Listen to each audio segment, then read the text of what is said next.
The 7:30 hour has arrived, and I know other people will be coming in. This is the June 20th meeting of the breakfast, and it is being recorded by CCTV, so I would ask everybody to speak up so everybody who's watching can hear. And usually what we do is just go around the room, and no particular order or no particular length of time people have to speak, but just to sort of update us all in terms of what's going on, and if there are questions, feel free to ask them. So Lisa, good morning, and why don't we begin with you? Thank you. Jerry and I are co-chairs of the Comprehensive Long Range Plan Committee, and we have two more. Yeah, maybe you at least push the mic a little closer. Hi, I'm Elise Woodward, and Gary Kleiman, sitting behind me, and I are co-chairs of the Comprehensive Long Range Plan Committee, and we have had 2 exhilarating years of public input and excellent input from boards and committees, and importantly from the senior management team as well. So we feel very positive about the degree of public comment that we've received. So that's been very helpful. We have a final draft of the plan. We engaged Anita Techley to draft the executive summary for the plan, which I consider to be quite a benefit. Anita, of course, wrote the last 2 comprehensive plans, so she does know the territory, and the committee felt that it was very useful to have someone with an independent lens, essentially, read the plan and draft the executive summary. So Friday morning we'll be meeting and we'll be discussing the executive summary. The following Friday, the 29th, we'll meet, and we anticipate that at that meeting we will vote to accept the content of the plan. And at that time it will go back to our consultant for graphic refinement and to create an online version as well as a printed version. And then we will present it in July at a date to be determined to the planning board. And when they have accepted it, then we'll be bringing it to the select board, and we'll request a position on one of your agendas in late July, early August. So, good progress. Terrific. Anybody have any questions? Gary, I don't know if you were planning. Well, I don't see Rob Easton here, so I'll cover the planning board as well. The planning board representative to the long range plan, and last night the planning board met. There is one new project going on at Concord Academy, which was approved. The application was approved. Already had received approval from the Historic Districts Commission, and the planning board recommended approval for the site plan as well. But the more relevant discussion for this group is last night we had a preliminary discussion of our planning board goals for the year. It was really just to put out on the table a menu of options, and we'll have a subsequent discussion in early July, I think, to refine those goals for what we'll be focusing on over the coming year. But obviously the long range plan provides rich content for us to begin thinking about land use and zoning issues. I think the date that we anticipate having it on our agenda is July 26th, so hopefully the July 24th, I think, is the Tuesday night. So hopefully we'll have the long-range plan before the planning board on July 24th, and then it would be probably early August, and when you guys get it. We go around the table, so yep. I'm Jonathan Keyes, and I chair the Tax Fairness Committee.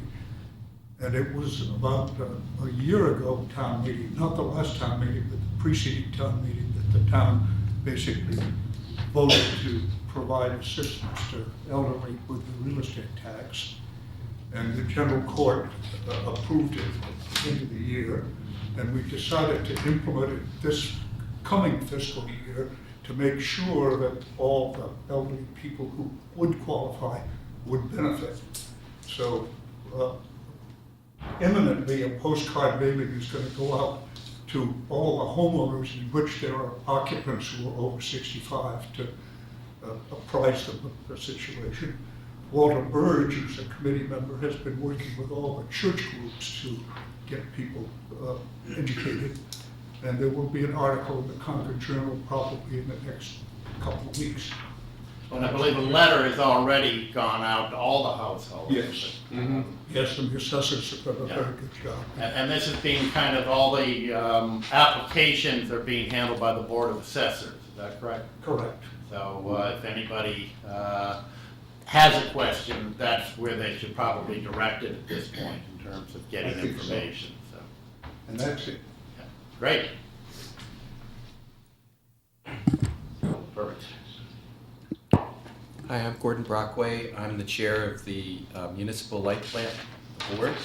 And some news, I guess our news this month would be after over a year-long process of public information gathering and discussions, we've gone ahead with making a rate adjustment that will make it possible for us to add renewable energy credits to the power supply portfolio. We're starting off by adding 1 cent to the bill, to the per kilowatt hour or the per energy portion of your bill. We're very concerned about the impact that this decision may have on lower income people, so we are looking at ways to offset that. And the rate increase will go in September 1st. There's still enough time for us to make some additional adjustments in consideration of the lower income ratepayers. Any anticipated of what the average cost would be to a household? The average bill has maybe 600 kilowatt hours, so 1 cent. $6. $6. Even if you're double that, it's still not too much. It doesn't get us completely to 100% renewable, but it takes us along a path that we've outlined and communicated. Right. Questions? Nancy? My name is Nancy Nelson. I'm a member of the Historical Commission, and I'm standing in today for Diane Strasberg, who's the new chair. And she's very sorry she couldn't be here today, but I hope she'll be here at the next meeting. We felt that the Preservation Awards event was very well attended and a lot of fun. And we're working to expand the knowledge about those awards and the nominees. So we were very happy with that. Next time we'll probably have wine. Wheeler House, under the joint jurisdiction of the Historical Commission and DPW and town manager, assistant town manager, so I'm the point of contact for that. The residents are gone. We're looking at a short-term lease. A lot of work to be done there. The commission is also reviewing several preservation restrictions that are held in town. And for people's information, the archaeology report on Barrett's Farm is complete, and it's on the Historical Commission's section of the town page. An interesting thing related to archaeology, but not necessarily town, is that the trustees, archaeologists, found at the old manse remnants of the original house foundation. And people here could probably tell me if that original house was Flood or Hosmer, but I don't recall. Do you know? Okay. We are continuing to look at modifications to the demolition delay bylaw because at the present time it's extremely ineffective in achieving the goals of protecting historical structures in town. Looking at a lot of different options that other towns have pursued. And mostly that's about it. Continuing continuing to look at everything historical in town every chance we get. Thank you.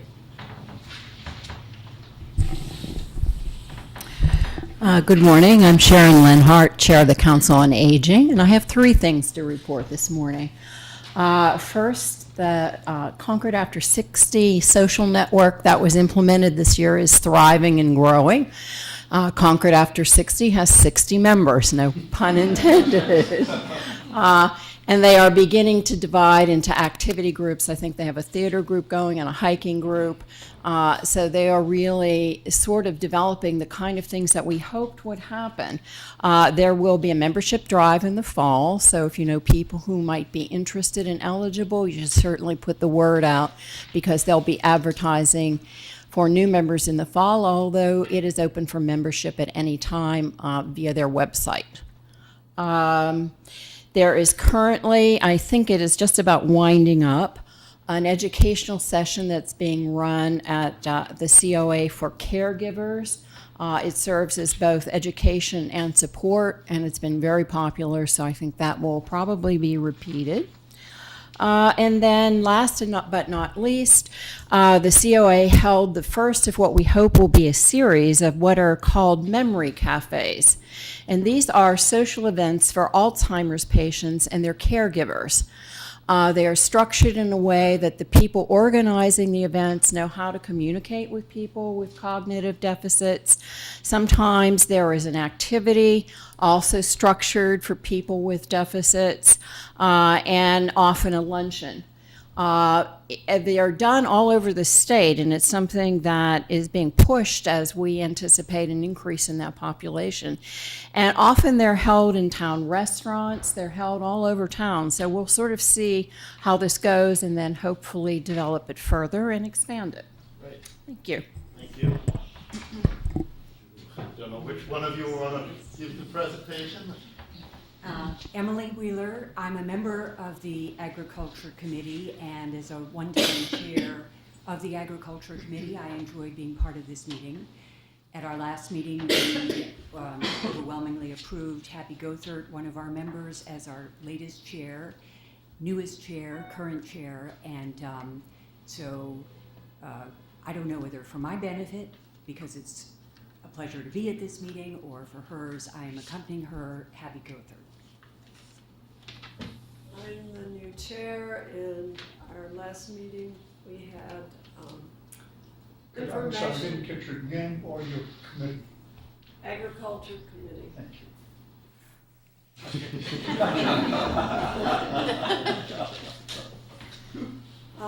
We have representatives on the new committee of the pollinators, whatever their name is, but they're a new committee about neonicotinoid use in Concord. And we have representatives on the Food, Farm, and Garden Committee, which is currently meeting to finalize our Ag Day, which will be September 8th. And we hope to have all those details ironed out in the next two meetings. In the next two meetings for sure. My aim for this year is outreach in Concord to get more people on our committee, attending meetings, helping out, and getting things like that accomplished. I also think that one of my aims will be to get a campaign through the town to get more people on green cards, which is now going electronic anyway. But we would like to have more people interested in understanding the process of green cards. So my aim is to get in touch with the Journal and get that started, so that by September we can have like a drive at your table, the town table. I would suggest also just communicate with Andrew Mara here to make sure that he can help the process if anybody has questions about it. It's, the green cards go through him, so that would be helpful. Yeah. Thank you. Tom? My name is Tom Tarpey. I'm the chair of the Finance Committee. We are in our one sort of quiet period in the Finance Committee post-town meeting and just prior to gearing up for the guidelines process, which begins formally in July, but we will begin at our next meeting to set that up and lay the groundwork for that. We have welcomed some new members to the committee, and we are in the process of settling who our observers will be at all of the town committees. Your next meeting's the 28th? That is correct. Morning, Peter Hunter, Recreation Commission Chair.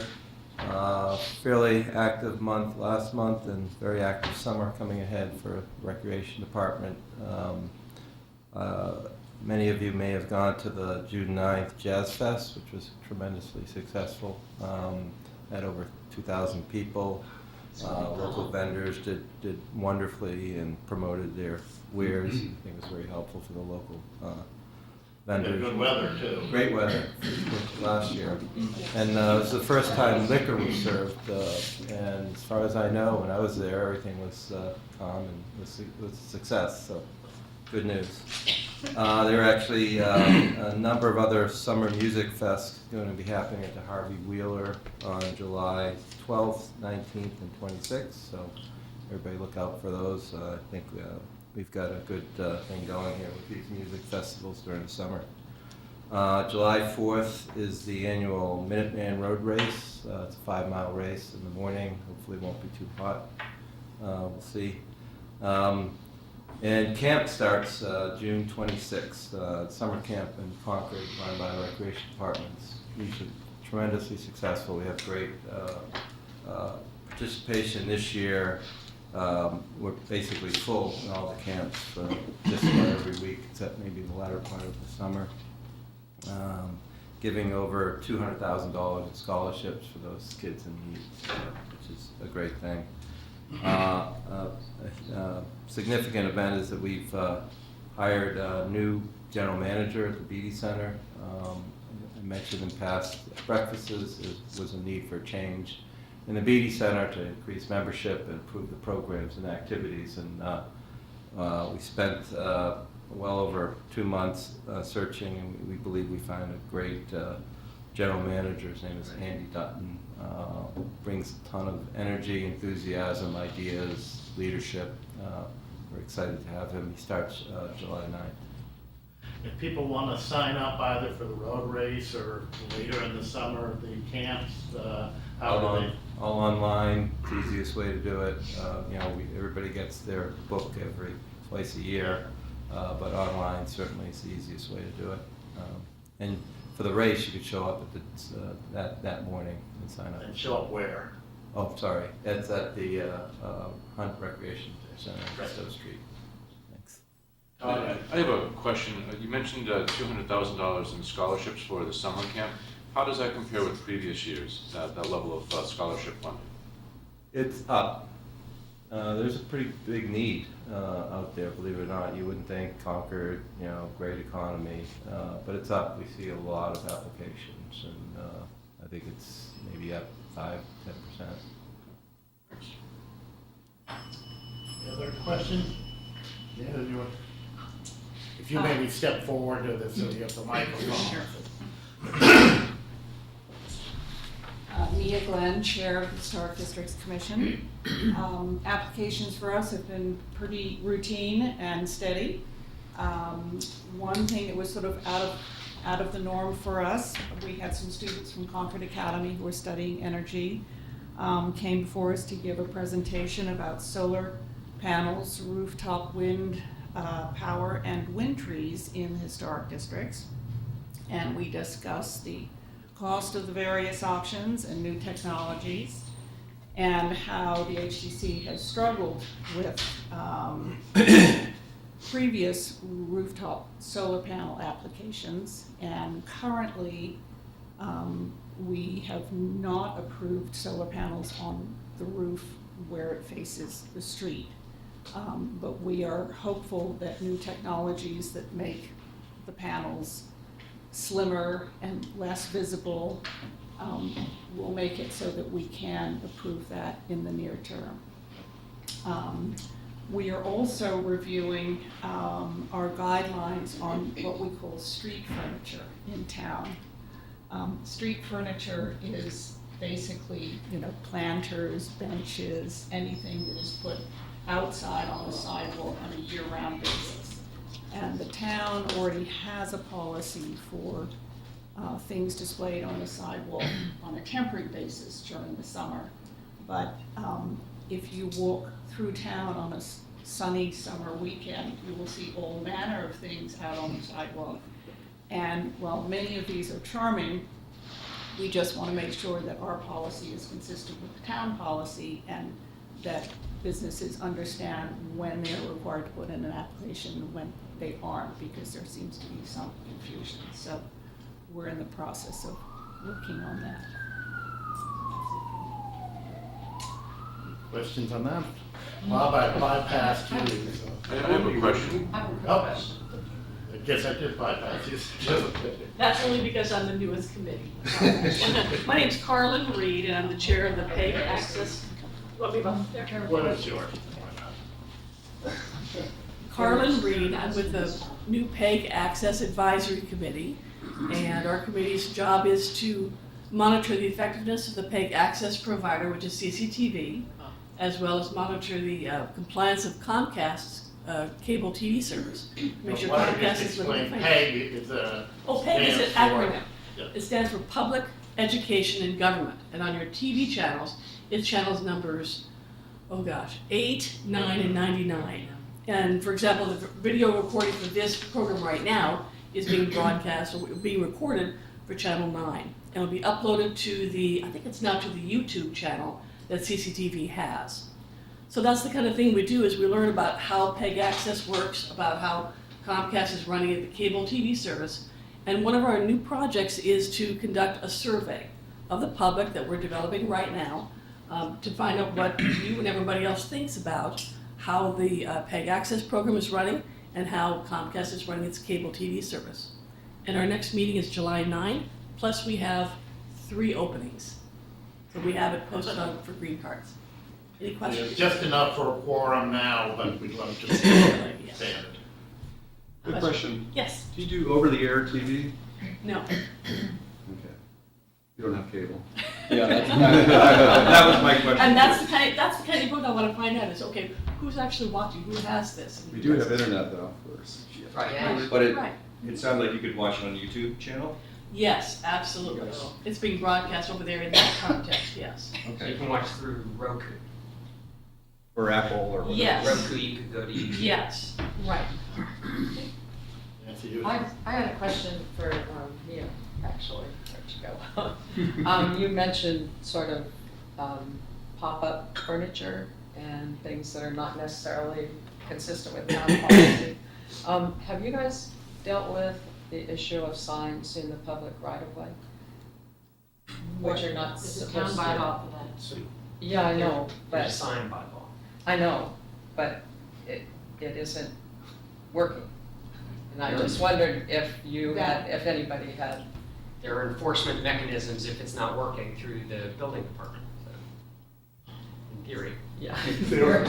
I'm just saying, you're right. No, we're trying to look at all of this, because, Yeah. we've got various things on signs and policies for stuff on the street, and just trying to wrap our brains around all of it, just make sure our guidelines are clear. Seems pretty universally ignored. Anyway, that's all, thank you.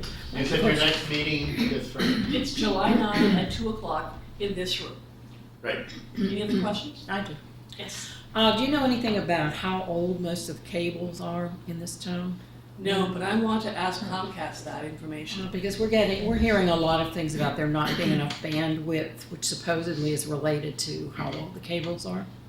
As long as it relates to cable TV service, which happens to carry broadband, we can talk about that sort of thing, because that's within the terms of the franchise agreement. And yes, I do want to talk about Council of Aging stuff in particular about this. Okay. thank you.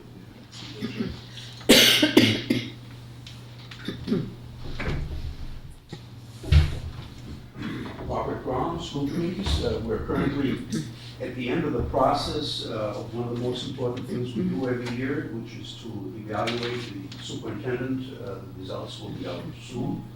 This is our first year, so this will be very much something that is going to set the tone for further years. We're also looking into our legal representation, and we'll be reviewing responses to our recent request for proposals. We'll also be changing the charge of our budget subcommittee that was established a year ago the old charge is a little bit too tight, and we want to revise that and get input from, and have that input from the finance committee and the new superintendent and obviously the school committee members.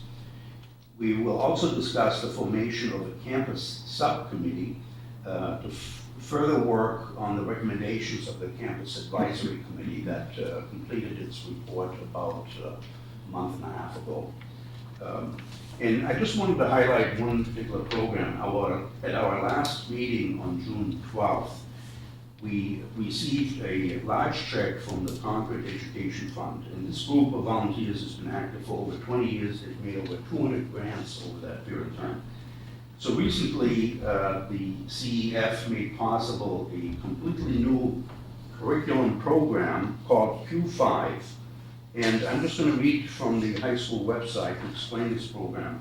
At the end of this school year, it will be entirely different from years past. We are introducing a program called Q5, an altogether new 2-week learning experience where students will select seminar courses on various topics and further engage students and teachers. Students and teachers will have the opportunity to try something new, take risks, explore and discover new interests, and celebrate their accomplishments while building a stronger Concord Carlisle High School. These courses run either a week or 2 weeks. They either are 3 hours or 6 hours, and there's a few that are even meet less often, but it covers the whole. 3 to 6 hours a day, or did total a day? A day, and some are a week and some are 2 weeks, yeah. Morning and afternoon. Yeah. And it covers. My son. Yeah, exactly, that's why you probably know more about it than I'm sure. But, so it covers, just very briefly, arts and music, ecology and natural sciences, film, food, literature and creative writing, movement and wellness, physical sciences, psychology, history, culture, service, social stuff, justice, steps after high school, and technology. And there's, I think, over 60 courses that are available, so everyone will find a course of their liking, I'm sure. Terrific. Any questions? I'm just curious, you talked about looking into legal representation. Yeah. Is that an aspect that's important to the school committee? Well, we have, every so often we are faced with lawsuits and with legal definitions that we have to live by. I mean, a lot of special education is a very complicated. And you get sued? At times. Yes, it's true. There are all sorts of issues, and I think there's certain firms that specialize in education law and are often less expensive per hour than some of the major law firms that may have been used in the past. And special ed is a very ripe area for legal representation and employment and land use, other things. So there's where everything is regulated, and the use of lawyers unfortunately become sort of par for the course. Thank you. Yes. Thank you. I just wonder if you could quickly summarize what were the findings of the campus advisory committee that you're now. Yeah, there are basically 5 major recommendations that came from the campus advisory committee. Additional parking, which is very much necessary. There is a group in town that's exploring the possibility of putting a track on the old landfill. Then we have an outdoor learning commons that's being considered, a community garden, and a pavilion. And in following up on those recommendations, will you look into the opportunity of trying to, I would say, an optimal solution that might accommodate more than one of those? That's actually, one of our goals is that we don't exclude one of those 5 for the benefit of establishing the other. And so it's gonna be a difficult thing, and what we're being faced with is the percentage of impervious acreage on the high school campus, because the whole campus is in a water conservancy district. And so that makes it difficult, and we've got to work with various town committees in order to. Do you have enough bike racks over at the school? That's actually one thing we will need to work on. And that's one option in terms of parking, is to increase the use of bikes traveling to the high school and back and forth. And but there's many others, you know, there's maybe carpooling and all kinds of other. We do run buses. Right. I've heard that. I'm not sure. You know, every time I drive in town, I look at the buses. Well, we have one elected now, we're looking for another one or two maybe. The afternoon bus issue is really what's driving this, because these students have so many activities in the afternoon. You know, not only sports, but clubs and outdoor private instruction and so forth, and it's just, you know, it's easy to say, you know, the buses aren't full in the afternoon, we don't need more parking, but practically speaking, that's not a short-term solution. And there's a lot of stress on the campus because of lack of parking, so. So I would just say that from the perspective of the comprehensive long-range plan, all of the information that this committee has received over 2 years is there is tremendous tension about adding parking at the high school when some of the mobility and transportation goals are to reduce traffic in town and basically take cars off the road. So, you know.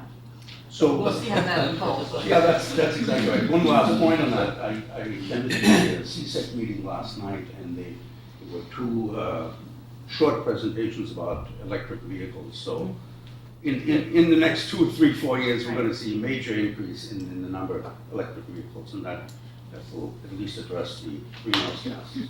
I raise biking because I know recreation and health and all the other aspects.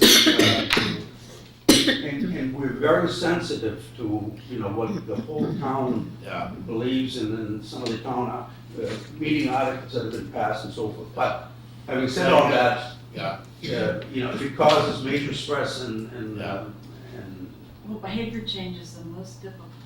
and the longer term aspect of it. Thank you. Yes. I'm Jeff Young, I'm on the Dog Park Feasibility Study Committee, and I'm sitting in for Ann Humphries, who's our chairwoman over in London right now, meeting with the Queen supposedly. We recently had a public hearing back in May, which our charge is basically not to necessarily have a dog park and, you know, come up with plans and cite this, but to find out if the town actually wants a dog park, and if so, what would they like about it, and where would they like us to put it. So we've investigated, you know, a couple of different sites. We've met with the various town officials, Marsha Rasmussen, Ryan Kane over Recreation, and Kate Hodge. That's right, Kate Hodge is the assistant town manager, and they've been helpful in identifying different parcels that might be usable.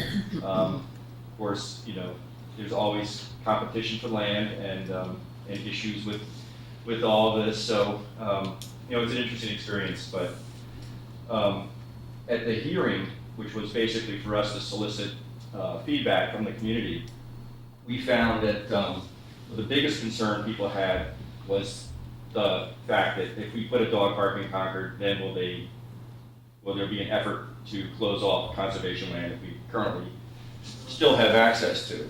And people who live here and own dogs, I don't know if you've heard, there's some dog issues, some dog drama. But, you know, we like to walk, get exercise ourselves, and so would be, to be put into a fenced-in dog park would kind of defeat that whole purpose, and there'd be a lot of very unhappy dog owners, I'm sure, myself included. So that was the biggest concern that seemed to come out of the meeting. That's not the intent of the dog park, as I understand it. You know, it's simply to augment what we do have in town, so. In fact, I think the recommendation for the study came back in something like 2014, before some of the restrictions came into play, so. Right. It really isn't the purpose, but there is, given the history, I think a concern still. Right, it's that, you know, just the current climate, a lot of concern. So, and many of the people who spoke, once they realized, you know, this wasn't our intention, their request or what people want to see is a dog park greater than 10 acres, with, you know, an ability for people to walk and enjoy the landscape and so forth that we have now. With dogs off leash. Yeah, with dogs off, that's right. That's the purpose, to allow them to get some exercise.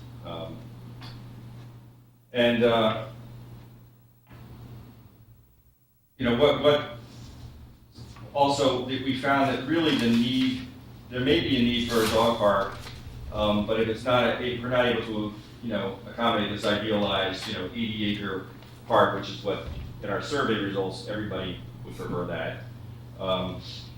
There could be a need for a small dog park to allow disabled and elderly dog owners to have a place to go to where they don't have to worry about walking through the woods on uneven trails, and you know, we could have easy parking so they can let their dog go off and play with others. It's socialization is also very important for dogs, and makes them happy and easier to handle it back at home, not chew your furniture, things like that. And then for older dogs as well, who might not need the space. That's right, that's right, so.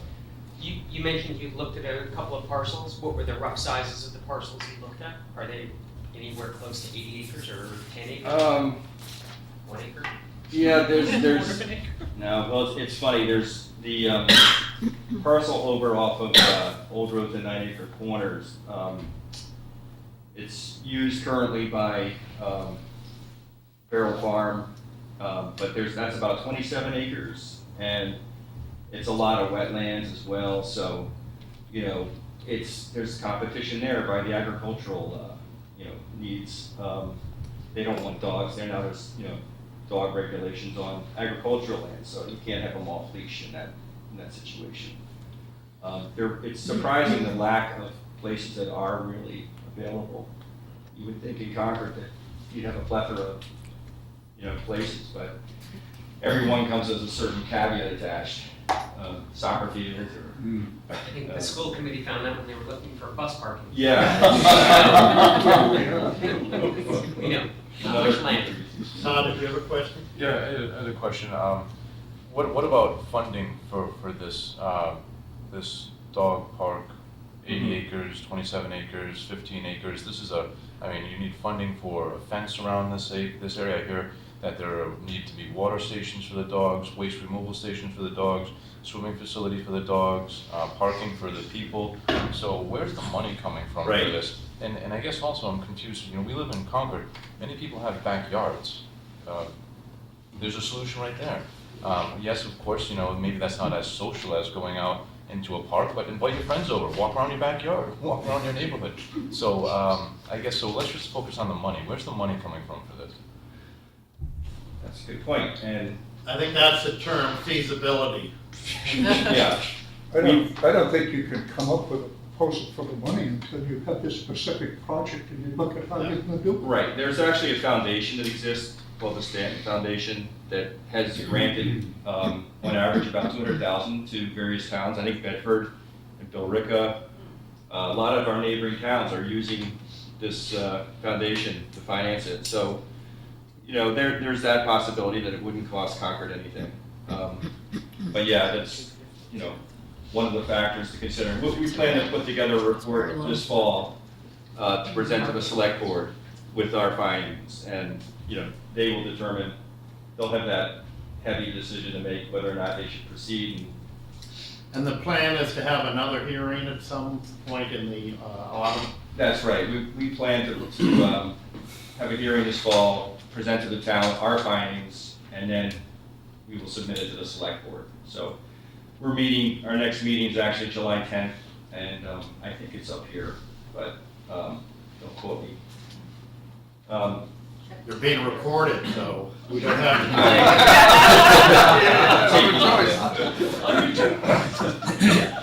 Thanks, Jeff. All right. Okay.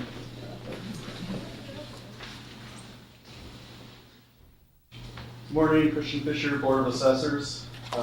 Pretty much this time of year, it's business as usual with statutory exemptions and abatements. We're just processing. But Jonathan hit upon, a big project that's going on in the assessor's office, and that is processing what is called a senior tax exemption. And it requires sort of a lot of math and calculation on the part of the assessor. But probably the most important point about that to bring to this group is, the issues come up that even though we only have about 10 applications for the senior tax exemption at this point, probably expecting some more, the assessor has determined that the residential tax rate would need to increase 7 cents per thousand. Now, for many years, Concord has had the same tax rate for the residential property as for business property. And if the question comes up, and it's mostly sort of a perhaps political perception, if you raise the residential tax rate 7 cents and people notice that the residences are being taxed 7 cents per thousand more than the business, is that going to be a concern? And the feeling of the assessor, Board of Assessors, and the assessor himself is that that's something that should be considered pretty quickly. And there are ways to sort of ameliorate that by possibly raising the business tax rate just enough to equal the residential tax rate. And that decision happens at what's called a classification hearing. That usually occurs late fall. And I don't have the exact date for that, but there is time to consider how to handle that little differential there. Residential is about 90% of the total, versus commercial 10%, something in that range. I think that's about right, yeah. Christian, is there any rationale for not just automatically spreading the burden over both categories? It's the calculation of the senior tax exemption, unlike other exemptions, it sort of affects the tax. I'm not sure I'm explaining it correctly. It, affects the taxable base of property, which is why it would increase the tax rate, where a lot of exemptions come out of a fund afterwards, after all the taxes are collected. So maybe it's not a very straightforward answer, but it's hard to explain. The benefit goes only to residential, so whether that would open the issue, whether certain commercial ventures should get a tax break of some type and have the system that would allow for that, I think it opens that question up probably. Right.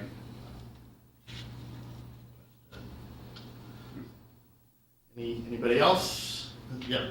With all the new houses being built in replacement of cottages, does that not offset the 20 perhaps requested abatement?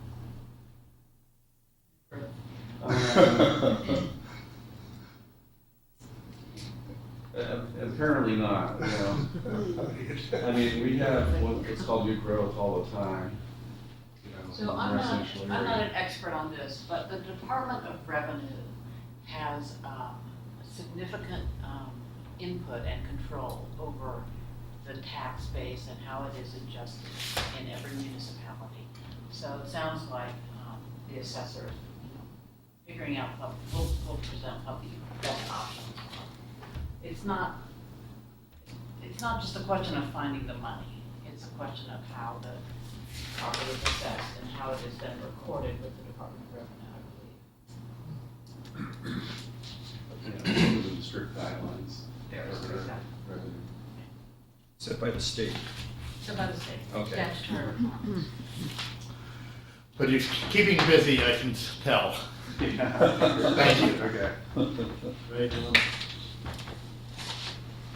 Slide by you here. Yeah.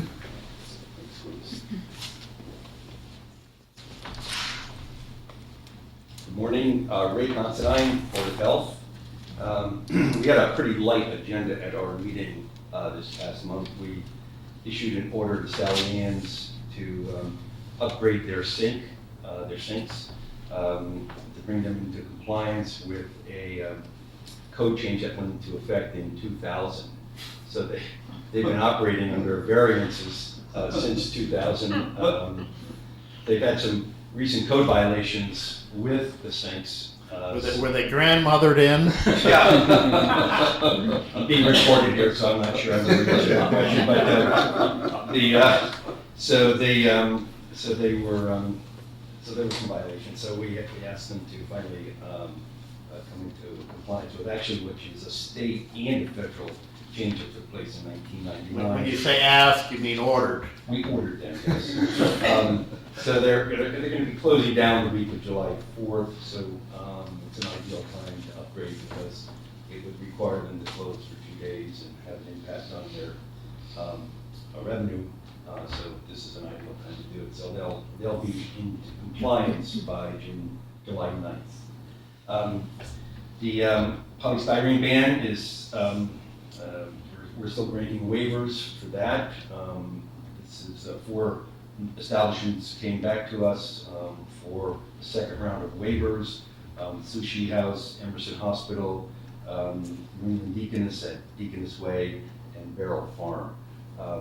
One of the provisions in the waivers that if there aren't alternatives available, we can continue to grant the waivers. Most of the establishments have made a great effort to find alternatives, but we don't want to unduly penalize company establishments that can't find them. The waivers are for what particular items? Is it the straws or the caps or? Well, for a variety of different items. Okay. There are about 30 different items that fall within the polystyrene products. Most of them are caps that are not readily available.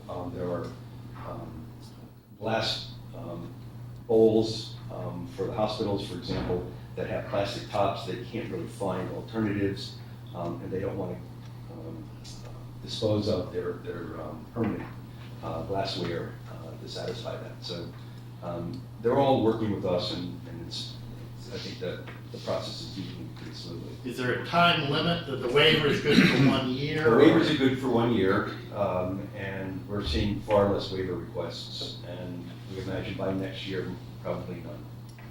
And then finally, we authorized a septic betterment lien for a property at 310 Border Road. So pretty light agenda this month. Thank you. Well, you were busy last year. Yeah, we were very busy last year, yes, and we were very busy last week, in fact. All right, thank you. Thank you. Can I speak loud and stand, or? Oh, why not? Give it a try if you want.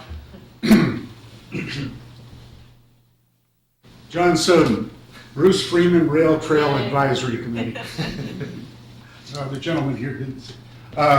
It's been quiet, but it's getting active again.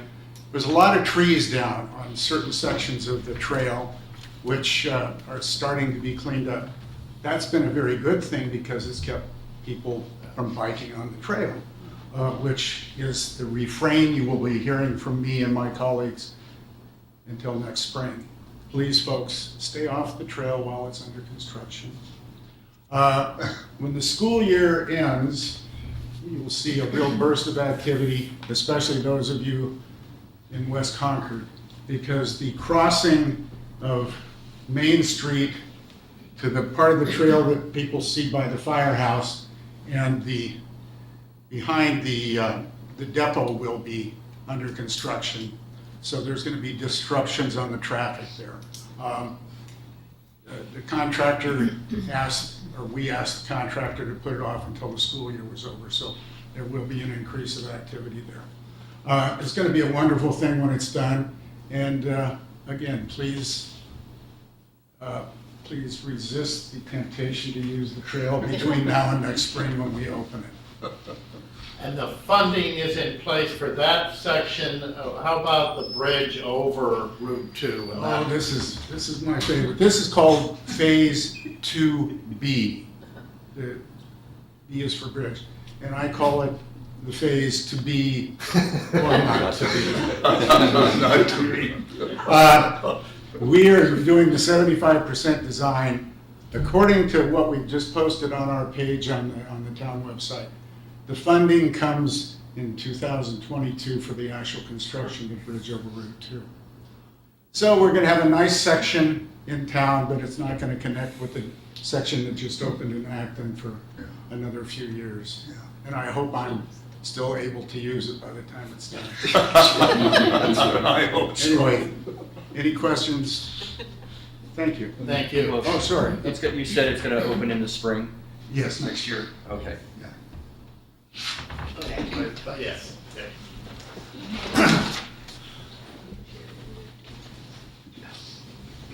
Last but not least, Ellen Quackenbush, Personnel Board, and just a few things. We, working with Amy Foley, increased salaries 2.5% based on approval in town meeting. It's a wonderful thing to be able to do. And also increased the salary ranges in terms of another 2.5%, which allows town manager at the town manager's discretion based on merit to increase people's pay.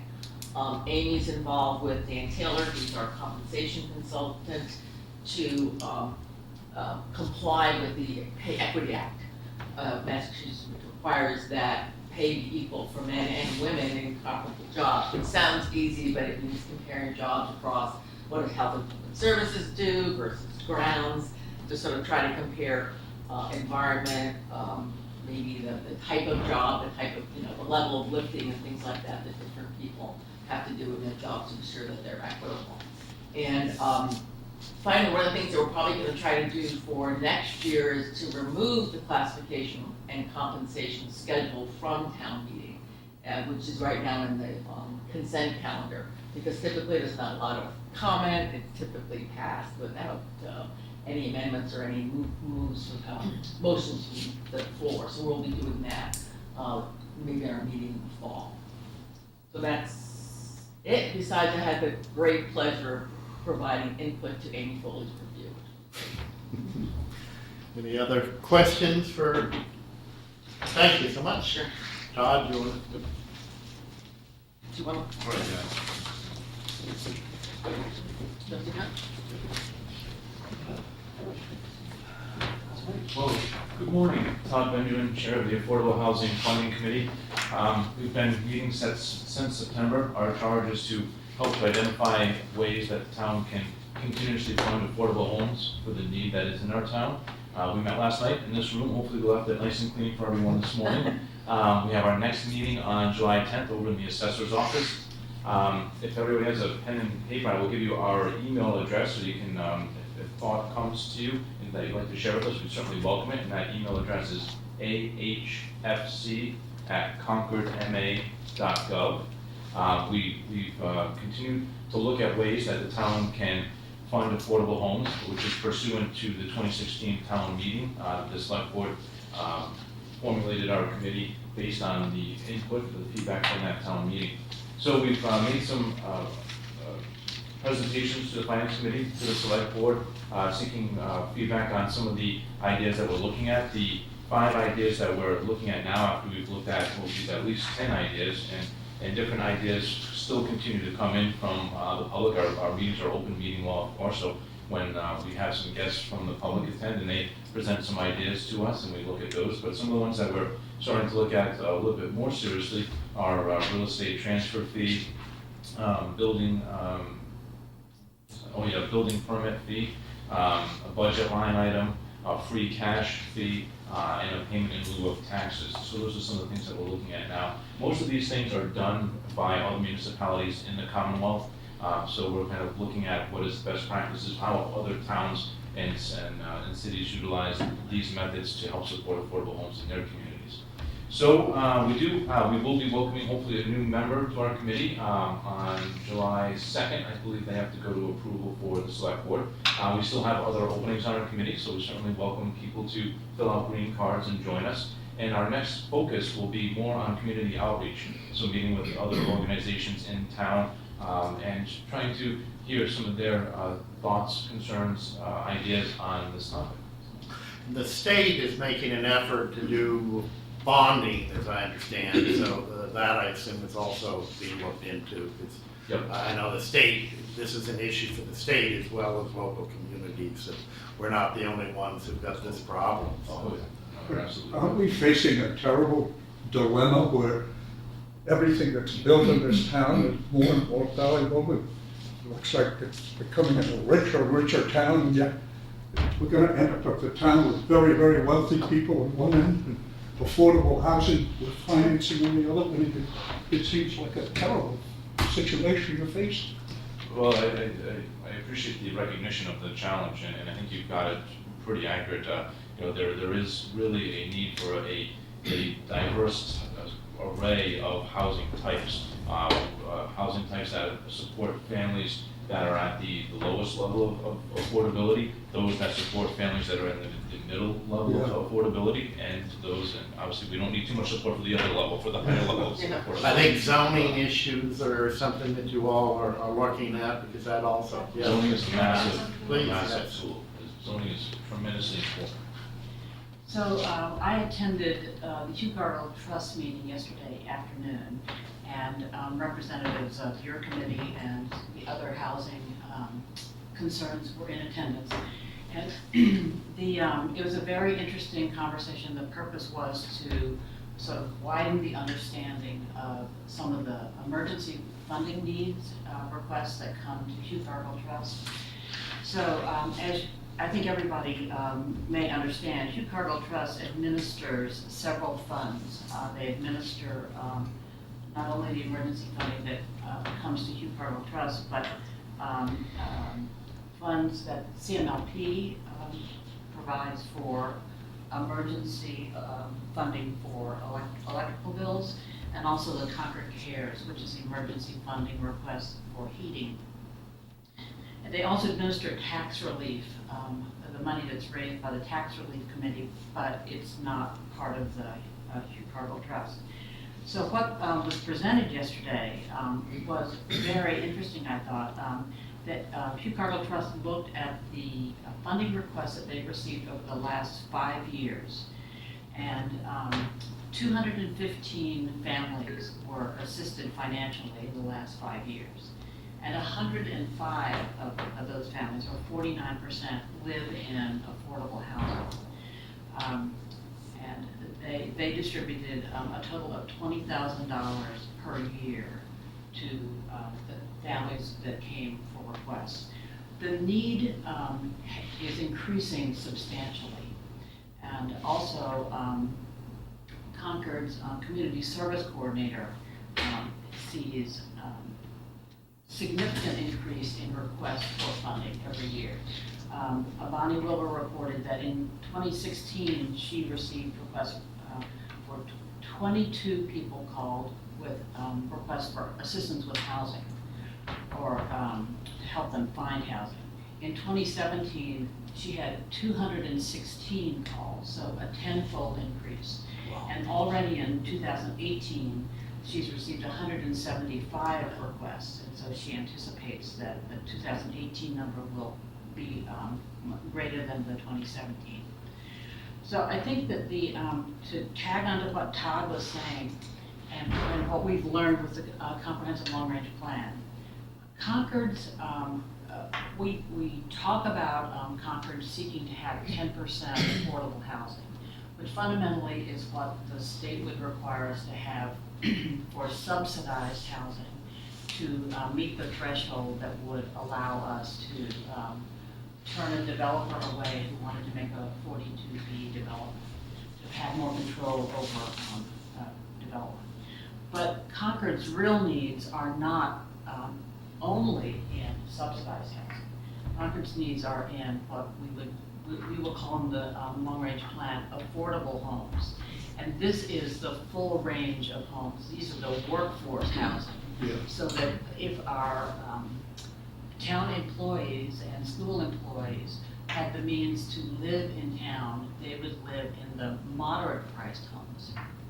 So it's not just the subsidized, housing needs. And I think that is one of the real challenges is there a way to encourage development of those moderately priced homes, or to encourage renovation and saving existing moderately sized houses that will contribute to this workforce housing category? And it's a problem all over the state, but it's exacerbated in Concord. Thank you. And I would just add to that at the planning board meeting last night, when we were discussing our goals for the next year, from the zoning standpoint, we plan to dig into this, not necessarily with solutions to be identified by town meeting 2019, but to educate ourselves on these issues on the planning board, so that we might be able to put together some zoning packages that would be complementary with sources of revenue for 2020. Great, thank you. Anybody? Just an observation, it might be interesting to see if there's a correlation between historic houses and smaller sizes versus these mini mansions. And then that might give us some connection with that goal. I'm not sure I follow you. I mean, I think we all know that the housing size in the state and across the country has grown tremendously over what it used to be. So historic houses were smaller. Yeah, that's what I'm saying. Okay. And protecting those houses might be another way to maintain, reduce the conversion of those small houses into mega mansions or whatever. Keep the whole town historic. Yeah. Well, there is some effort to look at expanding. Yeah. Be a little To more go on work the for record, Yeah, the just- agriculture committee is very interested in finding affordable housing for agricultural workers. There are farms who cannot hire people to work because they do not come from Concord, Lexington, Belmont, even. They come from Middle Mass.